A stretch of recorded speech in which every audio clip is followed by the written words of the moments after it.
career in copywriting began at Penguin Books in London back in 2004. Here you can see the penguin and puffin logos, which you're no doubt familiar with. When I see these logos, I see in my mind's eye a beautiful building overlooking the Thames. There are desks and shelves and cupboards filled with books. There are books everywhere. The corridors are an explosion of colour and imagination and stories. There are rows and rows of black and white photos of some of the most iconic authors in the world. I spent hours and hours inside that building, reading and writing and thinking about stories. And for somebody who loves books and reading, it's a really special place to be. I started at Penguin as a marketing assistant, all wide-eyed and thrilled at the opportunity. I never took it for granted, but numbers and logistics aren't really my thing. And one day, a chance glance at a blurb that the copywriter had done for a crime book that he knew that I'd enjoyed quite literally changed my life. His blurb was good, of course it was, but I found myself taking a pen to it and rewriting it a little bit, and there the spark was ignited. He is a kind and generous man, and instead of being annoyed at my audacity, he took it in the spirit that it was meant. I wanted to help and I enjoyed it. And so he and his boss, our creative director at the time, sort of became my copywriting mentors, and they encouraged me and helped me to develop my skills across a range of projects that they were working on. Did I perhaps want to help write some copy for the Raymond Chandler reissues?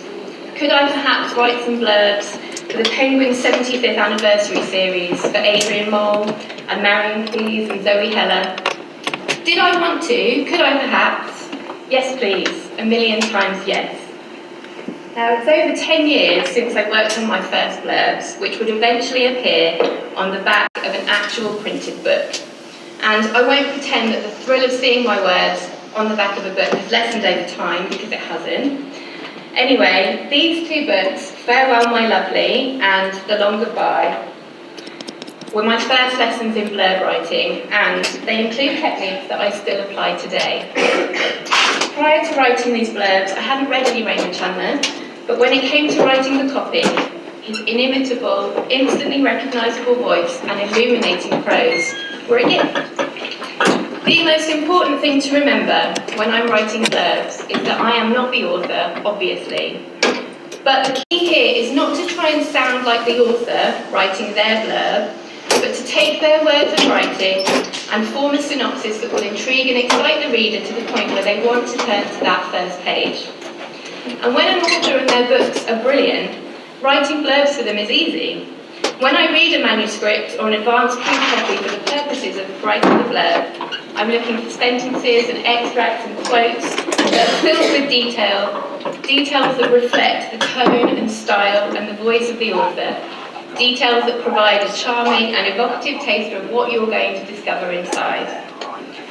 I read these manuscripts and proofs with a notebook by my side, and when that book is great and I'm really taken with it, I write out reams and reams of sentences and quotes and extracts, and then it's time to decide what I believe are the most salient points to include, how to succinctly tell the story of this story, enough to intrigue and whet the appetite, without giving too much away. I'm often asked if I have to read every book I blurb, and most often the answer is yes. As a general rule, I can't write the copy if I don't know what's going to happen, and it's no good if I only read 40 pages and decide to centre the copy around the main character who dies on page 41. So starting my blurb writing with a couple of Chandlers was something of a gift. I can see that now looking back on them. I remember my creative director telling me that when it comes to blurb writing, the devil is in the detail, and not to take the easy way out and start my blurbs with when.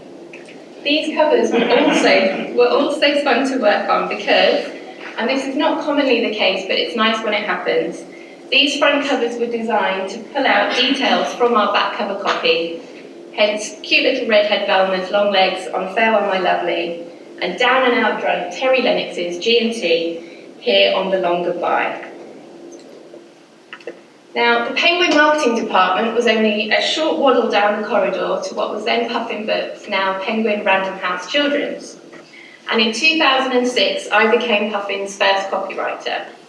It was now my job, but more than that, it was my privilege to read children's books and write about them, to be in the business of encouraging children to read, to invite geniuses like Roald Dahl and Eric Carle, Beatrix Potter, Jacqueline Wilson, Charles Dickens and Lewis Carroll, and so many more into their lives.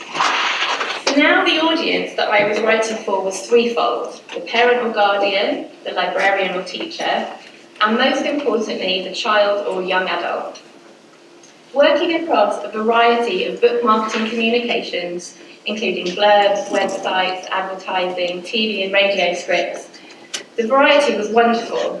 I was also responsible for becoming the voice of Puffin, creating a tone and style that was playful but authoritative, irreverent but informative, and above all else, fun. One of my very first projects for Puffin was the rebranding of the Puffin Classics, which had recently been rebranded again as a Puffin book, and brilliant they look too. On my watch, I spent a while thinking about what these books might mean to the young reader and the people choosing to buy them. These books were written so long ago, but they're still relevant and still exciting stories. I wanted to bring the characters to life, and by using the theme of Discover a New Friend for Life today, I wrote an A to Z of adventure, featuring some of the most famous characters in kids' books, for an advert to go in every edition, to talk directly to the readers, be they young or old, to try and make them feel part of it, and to know that once they've discovered a classic they love, it will stay with them for life. Another memorable Puffin project is Puffin's 70th anniversary, publishing Love's an Anniversary, Any Excuse to Celebrate. First things first though, an anniversary isn't a particularly exciting notion to a child, so we decided to go with the tagline Happy Birthday Imagination, and a huge, year-long and award-winning, as it turns out, campaign was planned. I'm yet to meet a child who isn't thrilled at the prospect of their birthday, and it was so much fun thinking about ideas to make it really exciting for them. And this is a couple of examples of my copywriting from the campaign. Yes, I was paid to write 70 reasons to hug a Puffin on its very special birthday, but yes, I loved every minute of it. To write the story of Puffin, I drew from my experiences working on the A to Z of adventure. What is the significance to the child and adult reader? And how can I make it fun and interesting for a child to whom turning 70 doesn't mean anything? The first thing was to acknowledge that yes, 70 might sound old to them, but Puffin isn't a nostalgia brand. It's all about innovation and new ideas, seizing on trends and being one step ahead. So I wanted to include a bit of heritage and how one big idea can really change the world, thank you to Alan Lane, Penguin founder, and to make it clear to them that when it comes to books and reading, there are endless possibilities and ideas to explore, and that is what Puffin is all about. Looking back on my time at Puffin, across all the various campaigns that I wrote copy for, I think blurb writing was one of my most favourite things to do, and still is. To take anything from a fun chapter book like That Pants Here, aimed at 7 to 9-year-olds, to a YA dystopian thriller, read it and craft the story into blurb format. So how does the final copy make the cut? Well, it's a process of collaboration and approval, of course, which I'm sure that we're all familiar with. When it comes to ideas and writing, as you all know, it's really subjective. We all know that feeling of having had the best idea.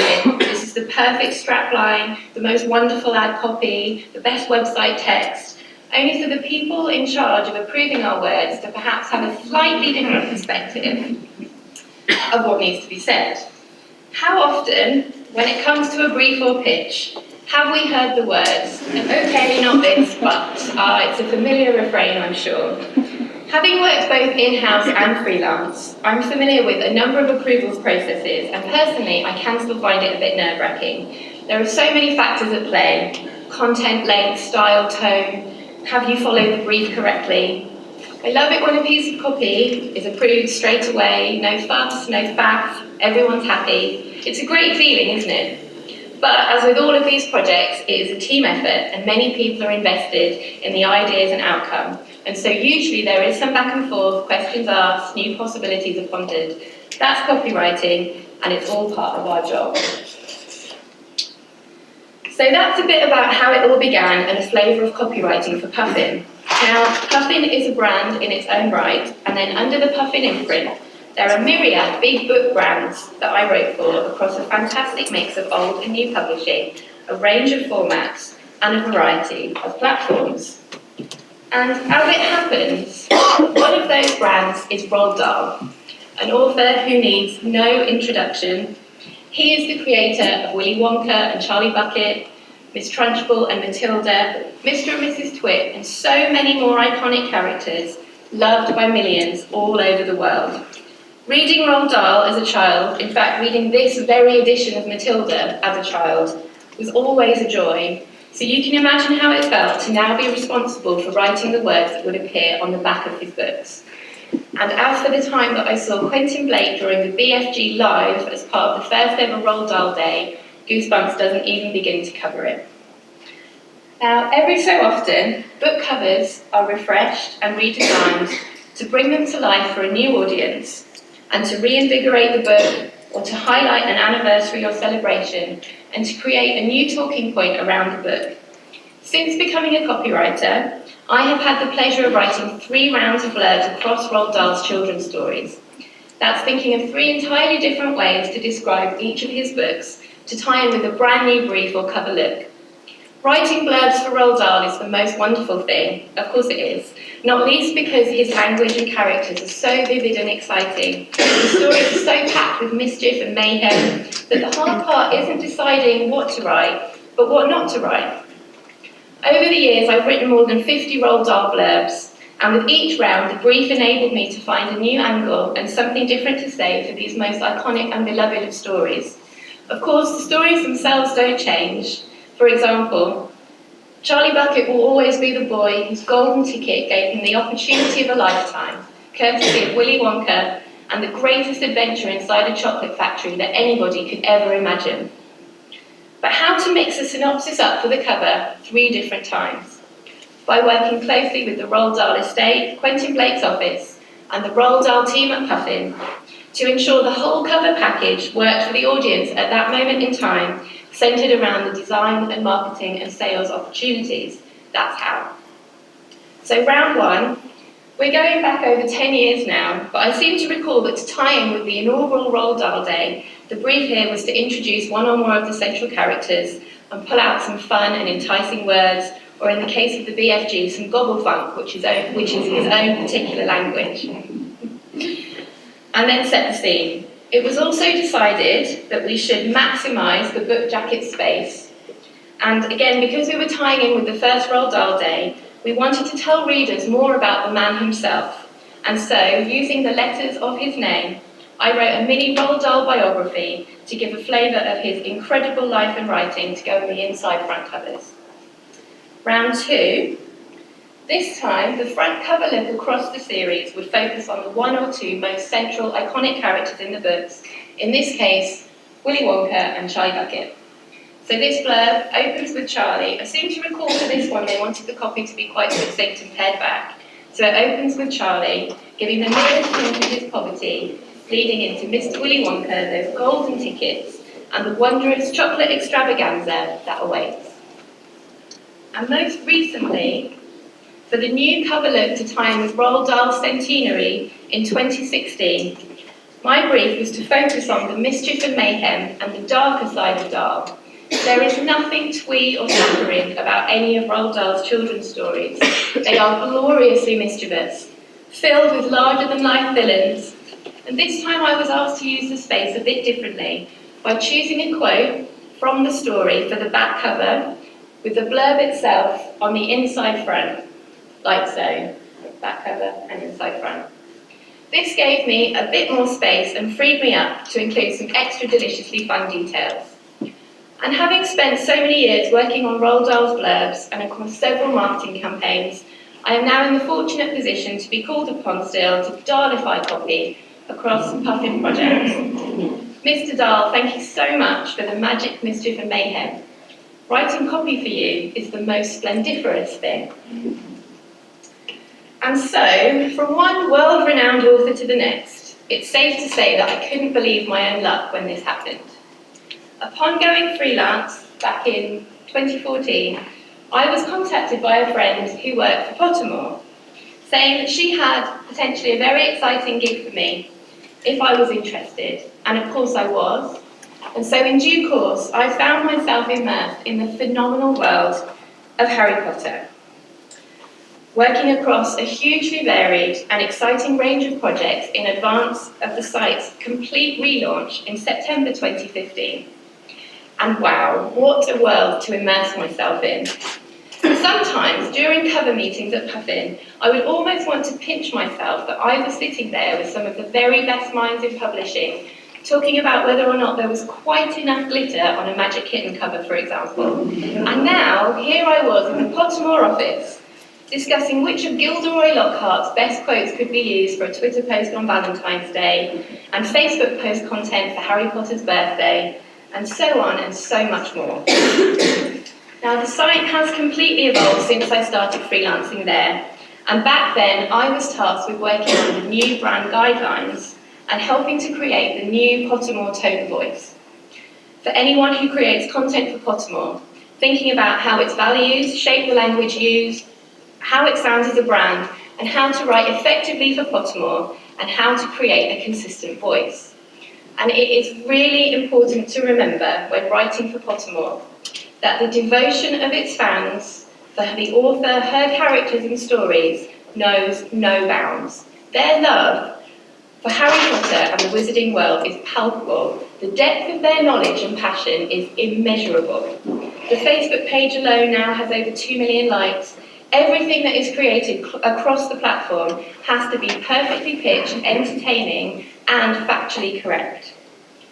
And having helped to establish the current tone of voice, I then worked across several more Pottermore marketing campaigns, including Harry Potter and the Cursed Child, Fantastic Beasts and Where to Find Them, the launch of the Sorting Hat Quiz, and so much more.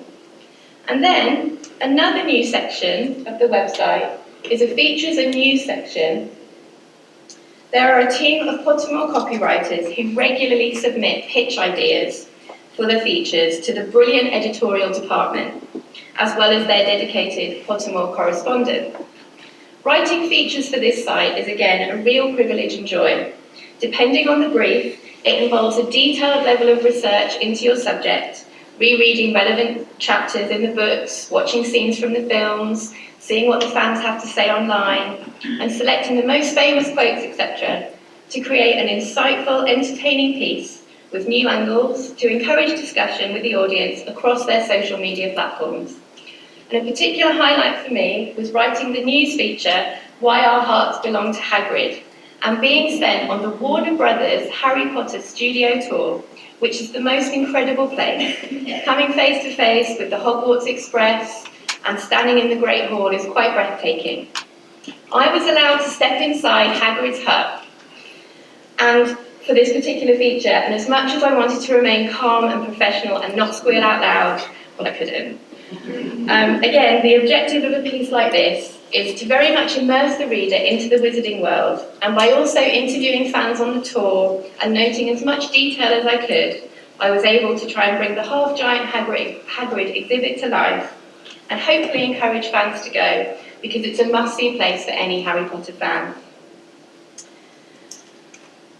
And then, the biggest personal highlight of all for me was when J.K. Rowling tweeted a Hufflepuff infographic that I had written called Famous Hufflepuffs Through the Ages, in celebration of the time when all the Fantastic Beasts buzz was starting. It's going back a while now, but this was a truly priceless moment for me.